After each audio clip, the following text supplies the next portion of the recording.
আসসালামু আলাইকুম। কেমন আছেন আপনারা সকলে? আমি ভালোই আছি। আমার আজকের রেসিপি শ্রিম্প ফ্রাইড রাইস। চলুন রেসিপিটি দেখিয়ে নিয়ে আসি। তো এ কারণে প্রথমেই আমাকে যেটা করতে হবে, পানি গরম করে নিতে হবে। এখানে আমি যে পরিমাণে চাল নিয়েছি তার 4 গুণ পরিমাণে পানি নিয়েছি। তারপর এর মধ্যে দিয়ে দিচ্ছি লবণ আর গোটা গরম মসলা। আর এরপরে 3 টেবিল চামচ পরিমাণে তেল দিয়ে দিচ্ছি পানিটার মধ্যে। এবারে পানিটাকে ফুটতে দিতে হবে। পানিটা ফুটে উঠলে এবারে দিয়ে দিতে হবে চালটা। চালটা আগে থেকে ধুয়ে আমি পানি ঝরিয়ে রেখে দিয়েছিলাম। তো এবার চালটা দিয়ে দেওয়ার পরে ঢাকনা দিয়ে এটা ফুটে উঠলেই দেখতে হবে কতটুকু সিদ্ধ হয়েছে। আমি এখানে চালটাকে 70% মতো সিদ্ধ করব। এরপরে পানি ঝরিয়ে এটাকে আমি ফ্রিজে রেখে দিয়েছিলাম ঠান্ডা হওয়ার পরে। আর এরপরে একটা প্যানে বাটার আর তেল নিয়ে নিচ্ছি। বাটারের সাথে তেল দেওয়ার কারণ তাহলে আর বাটারটা পুড়ে যায় না। তো এরপরে এখানে 2টি ডিম ফেটিয়ে আমি এটাকে ঝুরা ভাজি করে নিচ্ছি।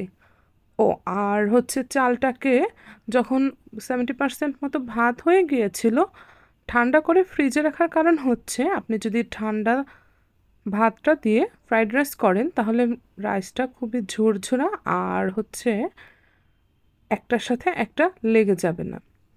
তো এ কারণেই আমি রাইসটাকে ফ্রিজে রেখেছিলাম। সব থেকে ভালো হয় এই প্রসেসিংটা যদি আপনারা আগের দিন রাতে করে রাখতে পারেন।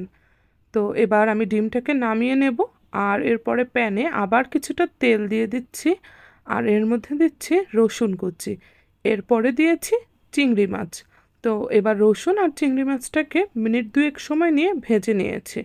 এরপরে দিয়ে দিচ্ছি অয়েস্টার সস। আর এটাকে একটু ভালো করে নেড়েচেড়ে নিয়ে আমি দিয়ে দিচ্ছি এখানে ফিশ সস আর দেব সয়া সস।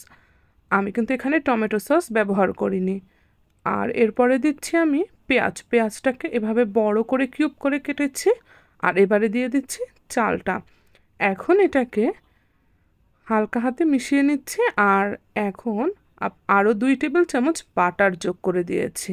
চালটা যখন আমার রান্নাটা প্রায় হয়ে এসেছে, 70% রান্না হয়ে যাওয়ার পরে এখানে আমি দিয়ে দেব সবজিটা। তাহলে সবজির কালারটা ঠিক থাকে এবং পুষ্টিগুণও ঠিক থাকে।